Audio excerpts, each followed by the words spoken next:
Welcome to ABN clinic. Cancer రోగులకు చికిత్స సమయంలో పోషకాహారం ఎందుకు ముఖ్యమైనది? ప్రోటీన్ శక్తి రోగులపై ఎలా ప్రభావం చూపుతుంది? ఆకలి తగ్గినప్పుడు క్యాన్సర్ రోగులు ఎలాంటి పోషకాహారం తీసుకోవాలి? ఇంట్లో రోగులకు పోషకాహారంలో సంరక్షకుల పాత్ర ఏంటి?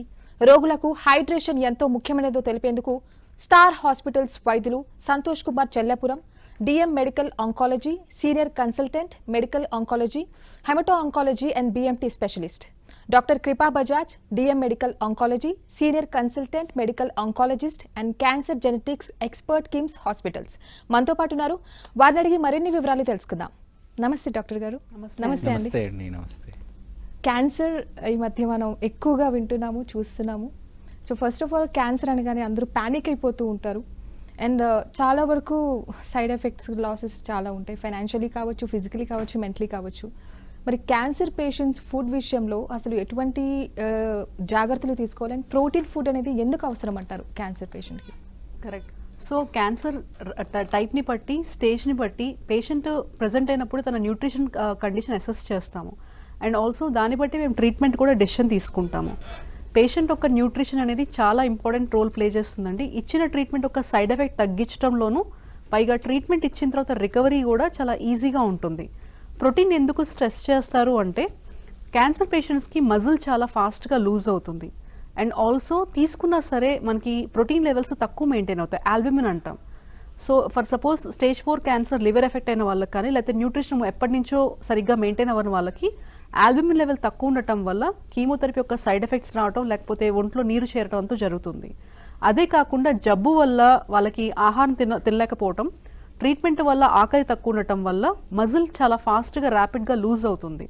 సో ప్రోటీన్ని స్ట్రెస్ చేయడానికి రీజన్ అదే. వాళ్ళు ముందు నుంచి కూడా ప్రోటీన్ అంత బాగా మెయింటైన్ అవ్వదు. ట్రీట్మెంట్ స్టార్ట్ అయిన తర్వాత అది ఇంకా తగ్గుతుంది తప్పితే ఇంప్రూవ్ అవ్వదు. సో వాళ్ళ జనరల్ కండిషన్ మనకి మెయింటైన్ చేయాలంటే ప్రోటీన్ ఆప్టిమల్, అంటే మనం తీసుకున్నాను కదా 2 రెట్లు ఎక్కువ ఇవ్వడం అనేది చాలా ఇంపార్టెంట్. అంటే ఇప్పుడు ప్రోటీన్ తీసుకోవడం అనేది చాలా ఇంపార్టెంట్ అంటున్నారు. కానీ క్యాన్సర్ పేషెంట్ నాకు తెలిసినంత వరకు ఈ ట్రీట్మెంట్ ప్రాసెస్లో they lose lot of things like metabolism కావచ్చు, అరుగుదల అన్నీ కూడా లాస్ అయిపోతూ ఉంటాయి. మరి ప్రోటీన్ తీసుకోవడం అనేది ఎంతవరకు correct? I mean how it can help to gain the energy and also ఎట్లా అది డైజెషన్ ప్రాసెస్ ఏ విధంగా ఉంటుంది? సో క్యాన్సర్ పేషెంట్లో మనకి ఏంటంటే అండి 2 ఛాలెంజెస్ ఉంటాయి. క్యాన్సర్ కణాలకి ఆకలి ఎక్కువ ఉంటుంది. అట్లాగే అది ఏం చేస్తుందంటే క్యాన్సర్ విడుదల చేసిన కెమికల్స్ ద్వారా బాడీలో ఇన్ఫ్లమేషన్ అనే స్టేట్ ఉంటుంది. దీనివల్ల మనకి ఏమవుతుందంటే ఆకలి తగ్గిపోవడం, దీన్నే క్యాన్సర్ కెచెక్సియా అంటాం. అంటే క్యాన్సర్ పేషెంట్స్ చాలా వెయిట్ లాస్ అయ్యి కనిపిస్తూ ఉంటారు. రెండో విషయం ఏంటంటే క్యాన్సర్ ఒక ట్రీట్మెంట్ ఇచ్చే విధానంలో కొన్ని మెడికేషన్స్ ఒక సైడ్ ఎఫెక్ట్ వల్ల వామిటింగ్ అది వచ్చే అవకాశం ఉంటుంది. థర్డ్ ఫ్యాక్టర్ ఏంటంటే సపోజ్ మౌత్ క్యాన్సర్ కానీ, ఫుడ్ పైప్ క్యాన్సర్ కానీ, స్టమక్ క్యాన్సర్ ఉన్న వాళ్ళల్లో ఆహారం తీసుకోవడంలో ఇంకా ఇబ్బంది అవుతుంది అనమాట. సో తను ఆహారం తీసుకెళ్ళకపోతే బాడీ యొక్క జనరల్ కండిషన్ చాలా వీక్ అవుతుంది. మన బాడీలో ఇమ్యూనిటీకి కావాల్సిన యాంటీబాడీస్ కూడా ప్రోటీన్ వల్లనే మనకి మేకప్ అవుతుంది అనమాట. సో బాడీలో ప్రోటీన్ శాతం తగ్గిపోతే the reserve of the patient తగ్గిపోతుంది. మేడం అన్నట్టు ఆల్బుమిన్ అదేదైతే ఉంటుందో, ఆల్బుమిన్ శాతం తగ్గిపోతే మనం ఇచ్చే కీమోథెరపీ మెడికేషన్స్ కానీ, ఇమ్యూనోథెరపీ మెడికేషన్స్ కానీ, ఇతరత్ర టాబ్లెట్స్ కానీ పనితీరు చేయడంలో కూడా అంత ఎఫెక్టివ్గా ప్రభావవంతంగా చూపించమన్నమాట. అందువల్ల క్యాన్సర్ పేషెంట్స్లో మనము ప్రోటీన్ శాతం ఇంప్రూవ్ చేసి వాళ్ళ డైట్ మనం ఇంప్రూవ్ చేయగలిగితే మెడికేషన్స్ బాగా పనిచేస్తాయి, వాళ్ళ జనరల్ కండిషన్ మంచిగా ప్రిజర్వ్ అవుతుంది. నేను ఏ ట్రీట్మెంట్ ఇచ్చినా కానీ దాని రెస్పాన్స్ కూడా బాగా అయ్యి వాళ్ళని క్యూర్ చేసే అవకాశాన్ని మనం ఇంక్రీజ్ చేసే అవకాశం ఉంటుందన్నమాట. డాక్టర్ గారు, క్యాన్సర్ పేషెంట్స్ ఎక్కువగా వే ప్రోటీన్ తీసుకోవాలని సజెస్ట్ చేస్తూ ఉంటారు. జనరల్ పర్సన్స్ లైక్ ఎవరైతే వర్కౌట్స్ చేస్తూ ఉంటారో వాళ్ళు వే ప్రోటీన్ తీసుకోవడం కానీ దాన్ని వాళ్ళు బ్యాలెన్స్ చేయగలుగుతారు because of the intense workouts and normal workouts. But cancer patients are like treated differently. So how this can help them? I mean generally whey protein తీసుకునే వాళ్ళే బ్లోటింగ్ ఇష్యూస్ కానీ other side effects bear చేస్తూ ఉంటారు. మరి ఇది ఎంతవరకు correct అంటారు cancer పేషెంట్స్కి? సో క్యాన్సర్ పేషెంట్స్ ప్రతి ఒక్కరికి ఒకటే డైట్ ఉండదండి. So depends on the person to person చాలా వేరీ అవుతుంది. కస్టమైజ్డ్ డైట్ ఉంటుంది. వే ప్రోటీన్ ఎందుకు చెప్తారంటే, యూజువల్లీ ఇప్పుడు మేమిద్దరం స్ట్రెస్ చేస్తుంది albumin levels. Best albumin in the world egg white నుంచి వస్తుంది. కానీ ఒక ఎగ్ వైట్ తీసుకుంటే ఎంత ఆల్బుమిన్ వస్తుంది, ఎంత ప్రోటీన్ ఉంటుందంటే up to 6 to 8 grams maximum. ఇప్పుడు బ్రౌన్ ప్రోటీన్ ఎగ్స్ అని చెప్తున్నారు, దానిలో కూడా అప్ టు 8 grams వరకు వస్తుంది. But whey protein single scoop is equal to 25 grams of protein వస్తుంది. సో ఫర్ సపోజ్ పేషెంట్ బాగానే తింటున్నారు, మోడరేట్గా మెయింటైన్ అవుతున్నారు అనుకుంటే కనుక వాళ్ళకి వే ప్రోటీన్ రిక్వైర్మెంట్ తక్కువ ఉంటుంది. లేదు అస్సలు తినట్లేదు అంటే మేము కొంచెం ఇచ్చినా సరే ఎక్కువ బెనిఫిట్ ఉండేలాగా వాళ్ళకి, క్యాన్సర్ పేషెంట్ అందరికీ కూడా మేము చెప్పేది ఏంటంటే స్మాల్ ఫ్రీక్వెంట్ మీల్స్, అంటే కొంచెం కొంచెం ఎక్కువ సార్లు తీసుకోమని చెప్తాం అనమాట. సో అది వాళ్ళు మెయింటైన్ చేయట్లేదు, న్యాచురల్ డైట్ మెయింటైన్ చేయట్లేదు అంటే కనుక అప్పుడు whey protein requirement twice or thrice అవుతుంది. మెయింటైన్ చేస్తున్నారు అన్నప్పుడు అంటే వాళ్ళకి 2 scoops అట్లా చెప్తాం. మెయింటైన్ చేయట్లేదు అంటే కనుక protein shake. For suppose head and neck cancer, doctor Santosh చెప్పారు, doctor head and neck cancer patients రెగ్యులర్గా తీసుకునే డైట్ తీసుకోవడం కష్టం అవుతుంది. ఎందుకంటే ఆ అబ్స్ట్రక్షన్ కానీ వీటి వల్ల రెగ్యులర్గా మనం చూ చేసే విధానం అంత బాగా ఉండదు కాబట్టి కాంప్రమైజ్ అవుతుంది. కాబట్టి వాళ్ళకి లిక్విడ్ డైట్, సాఫ్ట్ డైట్ వరకు వెళ్తారనమాట. లిక్విడ్ డైట్, సాఫ్ట్ డైట్కి వెళ్ళినప్పుడు లేదా అబ్సల్యూట్గా లిక్విడ్ డైట్కి వెళ్ళినప్పుడు రైల్స్ ట్యూబ్ పెడతాం, ముక్కులో ట్యూబ్స్ పెట్టాల్సిన అవసరం వస్తుంది. అలాంటి వాళ్ళకి వే ప్రోటీన్ చాలా ఎక్కువ చెప్పాల్సి వస్తుంది. అలా కాకుండా ఒక మాదిరిగా తీసుకోగలిగిన వాళ్ళకి వే ప్రోటీన్ రిక్వైర్మెంట్ ఒక 2 to 3 scoops చెప్తాం. లేదు చాలా డిపెండెంట్గా ఉన్నారు ఆన్ ద లిక్విడ్ డైట్స్ అన్న వాళ్ళకి వే ప్రోటీన్ రిక్వైర్మెంట్ చాలా ఎక్కువ ఉంటుంది. వే ప్రోటీన్ ఎందుకు స్ట్రెస్ చేస్తామంటే ఇప్పుడు క్యాన్సర్ పేషెంట్స్కి ఆకలి తక్కువ ఉంటుంది. మనం ఏదన్నా ఇచ్చేటప్పుడు energy rich diet, protein rich diet అంటే కొంచెం తీసుకున్నా సరే వాళ్ళకి బెనిఫిట్ ఎక్కువ ఉండే విధంగా ప్లాన్ చేస్తాము. సో ఈ వే ప్రోటీన్ ఎందుకు ఇంత పాపులర్ క్యాన్సర్ పేషెంట్స్లో అంటే వాళ్ళకి కొంచెం తీసుకున్నా సరే వాళ్ళకి ఎక్కువ ప్రోటీన్ వస్తుంది. అండ్ మీరు అన్నట్టు టాలరెన్స్ లెవెల్స్ డిఫరెంట్గా ఉంటాయండి. కొంతమందికి మేము 3 scoops డివైడ్ చేసి ఇస్తే కూడా వాళ్ళకి డయేరియా అట్లా అవ్వదు, తీసుకుంటే ఆ బ్లోటింగ్ సెన్సేషన్ రాదు. కొంతమంది కొంచెం తీసుకున్నా సరే వస్తుంది. అలాంటి వాళ్ళకి ఫ్యాట్స్ ఆల్టర్ చేస్తాం. ఇప్పుడు మిక్స్డ్ చైన్ ట్రైగ్లిజరైడ్స్ అనేది చాలా ఫేమస్ ఇప్పుడు క్యాన్సర్ పేషెంట్స్లో కూడా. సో వాళ్ళకి అది కొంచెం పెంచడం, ప్రపోర్షన్ కొంచెం చేంజ్ చేయడం అట్లా చేస్తాము. లేదు వాళ్ళు అబ్సల్యూట్గా ఇంటాలరెంట్గా ఎవరో కొంతమంది ఉంటారు, అలాంటి వాళ్ళకి ఇంకా న్యాచురల్ డైట్నే ఫర్ సపోజ్ ఈ రాగి జావ, కొర్రల జావ ఇట్లాంటివన్నీ ఇంట్రడ్యూస్ చేస్తాం. So proteins different formulation. ఇప్పుడు ఈ వే ప్రోటీన్ ఐసోలేట్స్ అయితే క్యాన్సర్ పేషెంట్స్కి న్యూట్రిషన్ పరంగా రకరకాల కంపెనీస్ చాలా మంచి ఫార్ములాస్ ఉన్నాయన్నమాట. దానిలో ఆప్టిమల్ ఫ్యాట్, ఆప్టిమల్ ప్రోటీన్ అట్లా ఉంటుంది. సో ఒక్కొక్కరికి కస్టమైజ్డ్గా మేము ప్లాన్ చేస్తాం వాళ్ళ బాడీ విధానాన్ని బట్టి, వాళ్ళ జబ్బుని బట్టి, వాళ్ళ టాలరెన్స్ని బట్టి. వెజిటేరియన్స్కి ఒక రకంగా, నాన్ వెజిటేరియన్ ఒక రకంగా అట్లా కస్టమైజ్ చేసి ఇస్తామన్నమాట. ఇప్పుడు వే ప్రోటీన్ అంటే క్యాన్సర్ ట్రీట్మెంట్ టైంలో తీసుకోవడం బెస్టా, ట్రీట్మెంట్ అయిపోయిన తర్వాత తీసుకోవడం బెస్ట్ అంటారా? ట్రీట్మెంట్ ఇట్స్ అ జర్నీ అండి. ట్రీట్మెంట్ జరుగుతున్న టైంలో తీసుకోవడం చాలా ఇంపార్టెంట్. డాక్టర్ సంతోష్ అన్నట్టు కానీ నేను అన్నట్టు కానీ క్యాన్సర్ ట్రీట్మెంట్ జరుగుతున్నప్పుడు ఎన్నో సైడ్ ఎఫెక్ట్స్ ఉంటాయి. బాడీలో ప్రాపర్ ప్రోటీన్ మెయింటైన్ చేయకపోతే ఇచ్చే ట్రీట్మెంట్ వల్ల బెనిఫిట్ తక్కువ, సైడ్ ఎఫెక్ట్స్ ఎక్కువ అవకాశం ఉంటుంది. సో ట్రీట్మెంట్ జరుగుతున్న టైంలో ప్రోటీన్ డైట్ చాలా ఇంపార్టెంట్. అయిపోయిన తర్వాత కూడా వాళ్ళ రికవరీ ప్రాపర్గా అవ్వడానికి క్యూరేటివ్ కేసెస్ అంటే స్టేజ్ 4 క్యాన్సర్ కాకుండా క్యూరేటివ్ కేసెస్కి ట్రీట్మెంట్ ఒక లిమిటెడ్ స్పాన్ మాత్రమే ఉంటుంది. లిమిటెడ్ స్పాన్ తర్వాత ఎటువంటి ట్రీట్మెంట్ ఉండదు. వాళ్ళు మళ్ళీ ముందులాగా అవ్వడానికి కనీసం 6 months to 1 year పడుతుంది. మీరు ఎప్పుడన్నా మాట్లాడితే క్యాన్సర్ పేషెంట్స్కి ఎనర్జీ లెవెల్స్ ఇంకా తక్కువ ఉన్నాయి, మతిమరుపు ఉంది, ఒంట్లో ఓపిక లేదు, ఇట్లాంటి మాటలు వింటూ ఉంటారు. దానికి తగ్గట్టు ఎవరికి ఎంత అవసరం ఉంటుందో దాని పరంగా డైట్ క్యూరేట్ చేస్తాం. అంటే వాళ్ళు నార్మల్సీకి రిబౌండ్ అయ్యేంత వరకు కూడా డైట్ అనేది చాలా ప్రాధాన్యత పోషిస్తుంది. అండ్ ట్రీట్మెంట్ స్టేజ్ 4 క్యాన్సర్ వాళ్ళకి ట్రీట్మెంట్ ఏదో ఒక విధంగా జరుగుతూనే ఉంటుంది కాబట్టి వాళ్ళకి కంటిన్యూస్గా డైట్ ఆల్టరేషన్స్ చేసి మీరు ఇందాక మనం మాట్లాడుకున్నట్టు కొంచెం తీసుకున్నా సరే ఎక్కువ బెనిఫిట్ ఉండే విధంగా ప్లాన్ చేస్తాం. సో డాక్టర్ గారు, క్యాన్సర్స్ అనేది చాలా డిఫరెంట్ టైప్స్ ఉన్నాయి. స్టొమక్ క్యాన్సర్ అంటే ప్యాన్క్రియాటిక్ కావచ్చు, anything which is related to stomach. So అలాంటి వాళ్ళు అసలు ఈ డైట్ కావచ్చు, ఈ ప్రోటీన్ ఇవన్నీ ఎట్లా బ్యాలెన్స్ చేయాలి అసలు? How it is possible for them? So cancer అనేది ఛాలెంజింగ్ డిజీజ్ టు ట్రీట్ అండి. ఎందుకంటే మన సాధారణంగా ఆహారం తీసుకున్న తర్వాత డైజెషన్ అయ్యి అయ్యే ప్రాసెస్లో ప్యాంక్రియాస్ కానీ స్టమక్ కానీ మేజర్ రోల్ ప్లే చేస్తూ ఉంటుంది అనమాట. సపోజ్ అట్లాంటి స్టమక్ కానీ ప్యాంక్రియాస్ కానీ మనకు జబ్బు వచ్చినప్పుడు మనము ట్రీట్మెంట్ చేయాలి, అదేవిధంగా వాళ్ళ ప్రోటీన్ ఇంటేక్ కూడా మనం మెయింటైన్ చేయాలి. సో ఇది మనం బ్యాలెన్స్ చేస్తాం. ఇది ఎట్లా చేస్తామంటే స్టమక్ క్యాన్సర్ వాళ్ళలో కొంచెం తినగానే వాళ్ళకి ఫుల్ అయిన ఫీలింగ్ అది ఉంటుందన్నమాట. ఆ సినారియోలో మనం ఏం చేస్తామంటే స్మాల్ ఫ్రీక్వెంట్ మీల్స్, కొంచెం ఫుడ్ చాలాసార్లు తీసుకోవడం, దాంతో క్వాంటిటీ అనేది ఈక్వల్ చేస్తాం. ఇంకోటి ఏంటంటే మిడ్ నైట్ స్నాకింగ్ అనేది ఒకటి చెప్తామన్నమాట. ఇప్పుడు నైట్ పడుకున్న తర్వాత మధ్యలో మనం యూరిన్ కానీ లేసినప్పుడు ఒక ప్రోటీన్ షేక్ ప్రిపేర్ చేసి పడుకుంటే మిడ్ నైట్ మనం తాగగలిగితే ఆ 24 hours మనము 8 times వాళ్ళకి మనం ఆహారం ఇవ్వగలిగితే మనం ఆ ఎంటైర్ డ్యూరేషన్ ఆఫ్ ప్రోటీన్ మనం ఇవ్వచ్చు. ఇంకోటి ఏంటంటే చాలామంది అడుగుతూ ఉంటారు, సార్ నార్మల్ పర్సనే ప్రోటీన్ ఇంటేక్ టాలరేట్ చేయలేకపోతున్నారు, క్యాన్సర్ పేషెంట్ ఎట్లా టాలరేట్ చేస్తారంటే మనము మిక్స్చర్ ఆఫ్ ప్రోటీన్స్ ఇస్తాం. కొంచెం వే ప్రోటీన్ ఇస్తాం, కొంచెం ఎగ్ ప్రోటీన్ ఇస్తాం, కొంచెం ప్లాంట్ డైరెక్టెడ్ ప్రోటీన్, అంటే రకరకాల సోర్సెస్ నుంచి ఇచ్చేస్తే మనకి బెనిఫిట్ ఎక్కువగా ఉంటుంది, సైడ్ ఎఫెక్ట్స్ తగ్గిపోతాయి. మోస్ట్ ఇంపార్టెంట్ పాయింట్ ఏంటంటే చాలామంది ఏం చేస్తారు, యూఎస్ నుంచి కానీ వాళ్ళ ఫ్రెండ్స్ కానీ సమ్ సప్లిమెంట్స్ అది ఇది పంపిస్తూ ఉంటారు. అట్లాగే కొంతమంది ఆల్టర్నేటివ్ మెడికేషన్ వాడుతూ ఉంటారు. ఇవన్నీ కూడా ప్రోటీన్ అబ్జార్ప్షన్ని బాగా తగ్గించేస్తాయి అన్నమాట. సో అరే నాకు యూఎస్ నుంచి ఇది పంపించారే, ఇది తీసుకుంటానంటే ప్రాబ్లం ఏమవుతుందంటే ఆ స్పెషల్ న్యూట్రియంట్స్ క్యాన్సర్ సెల్స్ తీసుకొని అవి స్ట్రాంగ్ అవుతాయి అన్నమాట. ఆల్వేస్ ఏంటంటే అన్నెసెసరీ ఎక్స్ట్రా సప్లిమెంట్స్ అవసరం లేదు. మనకు కావాల్సింది protein, carbohydrates, fats and micronutrients. ఇది కాకుండా ఇంకే అడిషనల్ సప్లిమెంట్స్ అవసరం లేదు. అది మనకి హాని చేసే అవకాశం ఉంటుందన్నమాట. ఇప్పుడు మీరు చెప్పారు like normal protein, plant based protein, ఇలా అన్ని మిక్స్ చేసి ఇస్తే ఇట్ విల్ బి బెస్ట్ అని అంటున్నారు. Yes. బట్ అన్నిట్లో ప్రోటీన్ అనగానే డిఫరెంట్ కాంపోనెంట్స్ ఉంటాయి కదా. Yes, yes. మరి అవన్నీ అలా మిక్స్ చేయడం అనేది ఎంత కరెక్ట్ అంటారు? అంటే డిఫరెంట్ వాటికి ఒక్కొక్క సైడ్ ఎఫెక్ట్ వచ్చే ఛాన్సెస్ ఉంటాయి, Yes. మేబీ ఉండకపోవచ్చు. Then how it is correct? So ఒకే ప్రోడక్ట్ నేను హై క్వాంటిటీలో తీసుకుంటాను అనుకోండి, దాని సైడ్ ఎఫెక్ట్స్ వచ్చే ఛాన్సెస్ ఎక్కువగా ఉంటుందన్నమాట. If I take in the low dose side effects ఉండవు. సో ప్రతి కాంపోనెంట్ యొక్క పాజిటివ్స్ తీసుకొని నెగిటివ్స్ అవాయిడ్ చేయగలిగే ఆప్షన్ మనకు ఉంటుందన్నమాట. For example essential amino acids అనేవి ఉంటాయండి.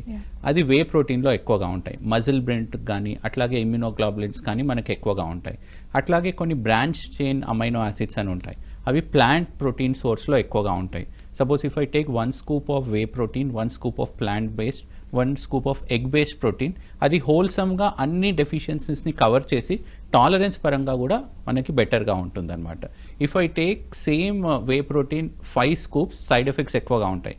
సపోజ్ నేను 1 scoop తీసుకున్నాను అనుకోండి, ప్రోటీన్ అందుతుంది అండ్ సైడ్ ఎఫెక్ట్స్ లేకుండా మనం మేనేజ్ చేయొచ్చు. So small frequent meals from multiple sources తీసుకోగలిగితే మనం బాడీలో ప్రోటీన్ లెవెల్ మేనేజ్ చేస్తూ సైడ్ ఎఫెక్ట్స్ని మనం మినిమైజ్ చేసే అవకాశం ఉంటుందన్నమాట. యా, కంటిన్యూషన్ టు సంతోష్ అండి. సో తను చెప్పినట్టు డిఫరెంట్ కాంబినేషన్స్ ఎందుకు చాలా ఇంపార్టెంట్ అంటే, ఫర్ సపోజ్ మేము ఆల్బుమిన్ గురించి స్ట్రెస్ చేస్తున్నాం.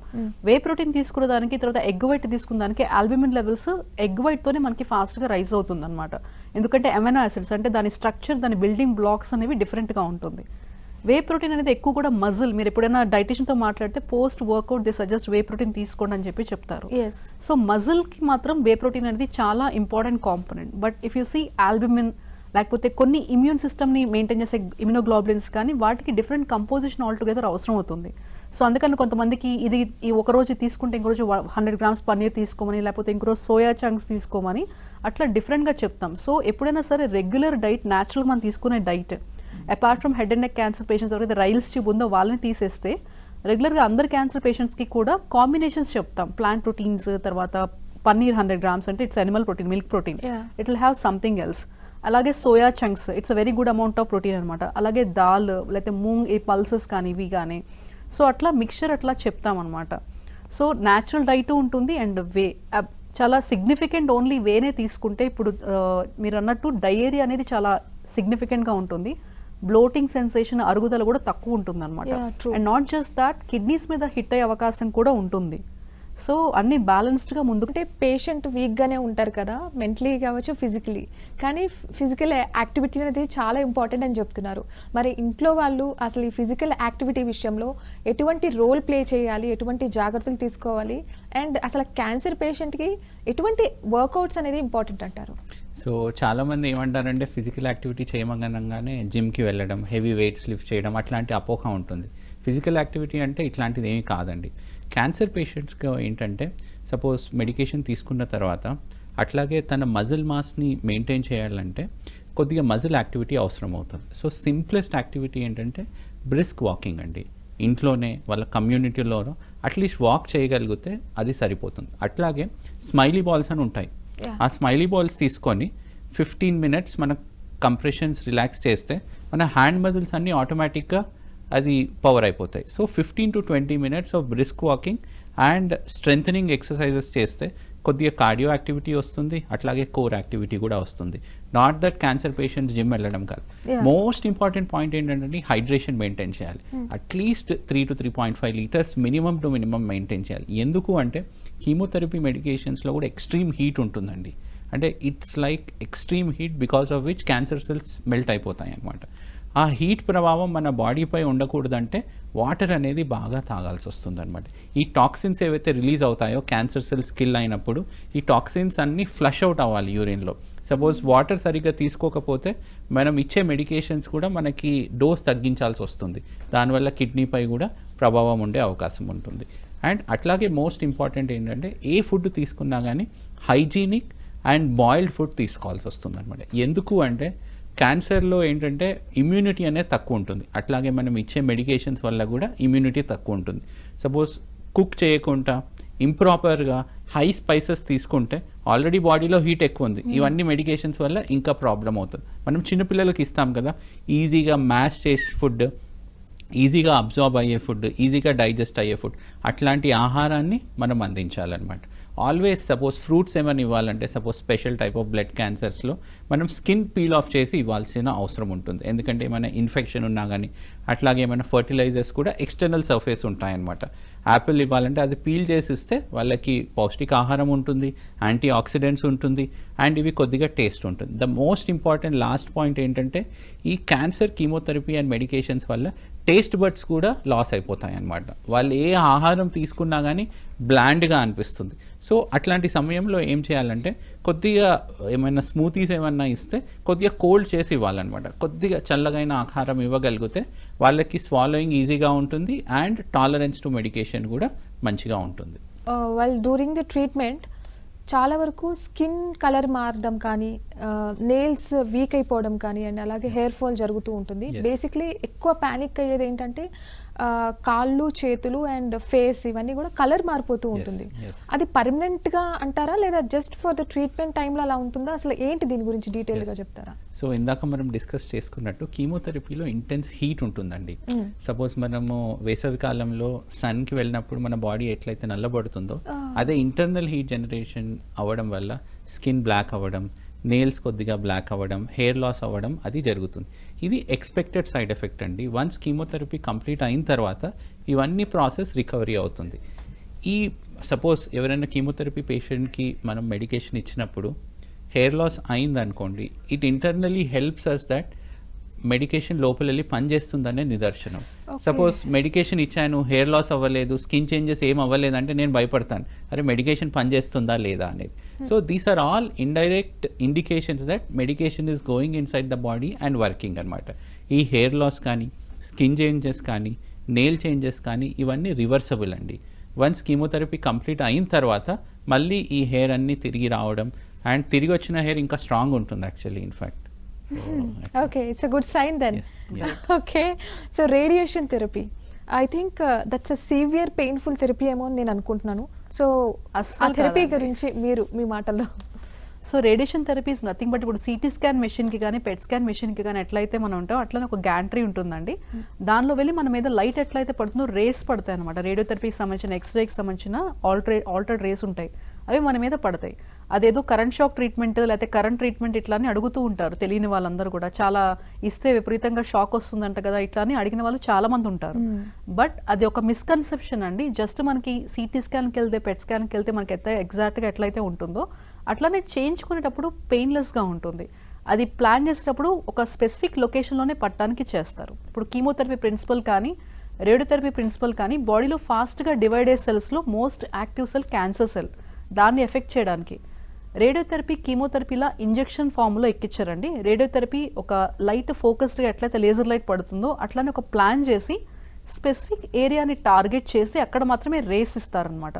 ఆ రేస్ అనేవి సూర్యరశ్మిలాగా లేకపోతే ఒక లైట్ లాగా సిటీ స్కాన్ దానిలాగా ఉంటుంది తప్పితే కరెంట్ షాక్ రూపంలోనో లేకపోతే పెయిన్ఫుల్గానో ఉండదు. కానీ పోయే కొద్దీ ఆ ఒక సింగిల్ సైట్ టార్గెట్ చేస్తూ కొన్ని వారాలు ఉంటుందన్నమాట రేడియేషన్. యూజువల్లీ ఒక స్పెషల్ రేడియోథెరపీ టెక్నిక్స్ కాకుండా అన్ని కూడా యూజువల్లీ కొన్ని వారాలు ఉంటుంది. అది పోయే కొద్దీ మనకి కొన్ని సైడ్ ఎఫెక్ట్స్ వస్తాయి. చర్మం కలర్ మారటం, లేకపోతే ఆహార నాళంకి మనం టార్గెట్ చేస్తుంటే కొంచెం మనకి మింగుతుంటే మంటగా అనిపించడం అట్లా ఉంటాయి అన్నమాట. ఆ లొకేషన్ని బట్టి ఉంటుంది. ఫర్ సపోజ్ గర్భకోశ వ్యాధి అంటే సర్విక్స్ క్యాన్సర్కి రెగ్యులర్గా రేడియోథెరపీ యూజ్ చేస్తాం.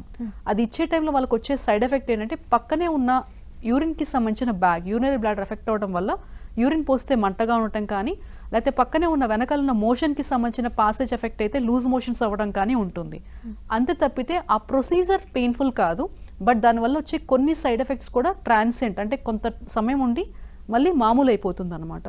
ఆ ఇచ్చే టైంలో ఆ లొకేషన్లో కొన్ని చిన్న చిన్న ఇష్యూస్ వచ్చే అవకాశం ఉంటుంది, కానీ విపరీతంగా పెయిన్ఫుల్గా ఉండటం అట్లా కూడా ఉండదండి. అది జస్ట్ ఇట్స్ ఎ మిస్కన్సెప్షన్.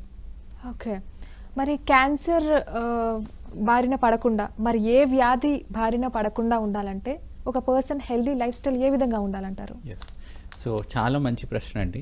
దీంతో నేను ఇంకో క్వశ్చన్ యాడ్ చేస్తాను. Yeah, please. చాలా మంది డౌట్ ఏం అడుగుతారంటే, సార్ క్యాన్సర్ వస్తే షుగర్ వాడాలా వద్దా? This is the common doubt 100 people అడుగుతారండి. సో మోస్ట్ ఇంపార్టెంట్ ఏంటంటే, మన డైలీ ఎగ్జిస్టెన్స్కి carbohydrates or sugar are essential అండి. సో క్యాన్సర్ని చంపే ప్రాసెస్లో మనము షుగర్స్ అవాయిడ్ చేస్తే మనల్ని మనం స్టార్వ్ చేసుకొని మనం ఏ విధంగా ముందుకు వెళ్ళలేమన్నమాట. అంటే cancer patient also require sugars వాడకుండా క్యాన్సర్ కంట్రోల్ చేస్తామనేది కేవలం అపోహ మాత్రమే. సో ఆ షుగర్స్ లేకుండా మనం ట్రీట్మెంట్ తీసుకోగలిగితే ఆ ట్రీట్మెంట్ కూడా పనిచేయదు. This is the first thing. చాలామంది ఈ మధ్య ఏంటంటే బార్బిక్యూ ఫుడ్ కానీ కాల్చి తిన్న ఫుడ్ని అలవాటు పడుతూ ఉంటారు. దాంట్లో ఏంటంటే హార్మ్ఫుల్ నైట్రైట్స్ అండ్ నైట్రేట్స్ అని ఉంటాయన్నమాట. దానివల్ల క్యాన్సర్ వచ్చే అవకాశం ఉంది. So first thing to avoid is ఈ చార్డ్ ఫుడ్, మసి వచ్చిన ఆహారాన్ని మనం కంప్లీట్గా మానేసేయాలి.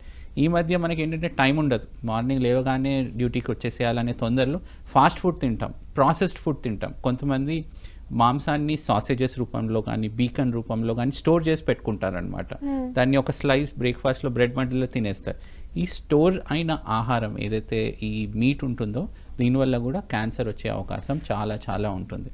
అట్లాగే షుగరీ డ్రింక్స్, మనకి బోర్ కొట్టినప్పుడు ఒక కోకోకోలా తాగడం కానీ ఇట్లాంటి షుగరీ డ్రింక్స్, ఏరేటెడ్ డ్రింక్స్ తాగడం కూడా అత్యంత ప్రమాదకరం అన్నమాట. సో ఇవి మనం అవాయిడ్ చేయాలి. ఇవి అవాయిడ్ చేసి దేంతో రీప్లేస్ చేయాలంటే ఫ్రెష్ ఫ్రూట్స్ అండ్ వెజిటేబుల్స్. దాంట్లో క్యాన్సర్ని సంహరించే యాంటీ ఆక్సిడెంట్స్ ఉంటాయండి.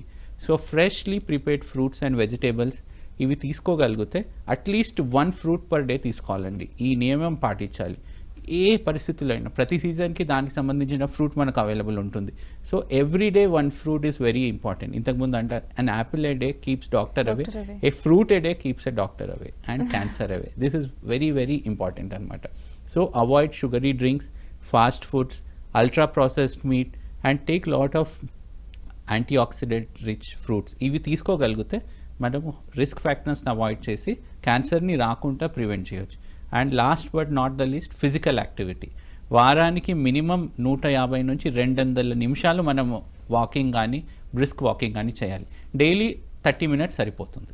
సో మీరు చెప్పినట్లు అంటే physical activity should be there అని చెప్తున్నారు. Right. ఫిజికల్ యాక్టివిటీ కొంతమంది వెయిట్ లాస్ కోసం, టోన్ అప్ కోసం, రకరకాల రీజన్స్ కోసం చేస్తూ ఉంటారు. బట్ మెయిన్లీ మనకు అక్కడ ట్రైనర్స్ చెప్పేది ఏంటంటే calorie deficit and sugar content అనేది తగ్గించాలి, సో దట్ మీరు అనుకున్న గోల్ మీరు రీచ్ అవుతారని. కానీ మీరు ఇక్కడ ఏం చెప్తున్నారంటే this both the things are very important అని. సో ఏది కరెక్ట్ అంటారు ప్లీజ్?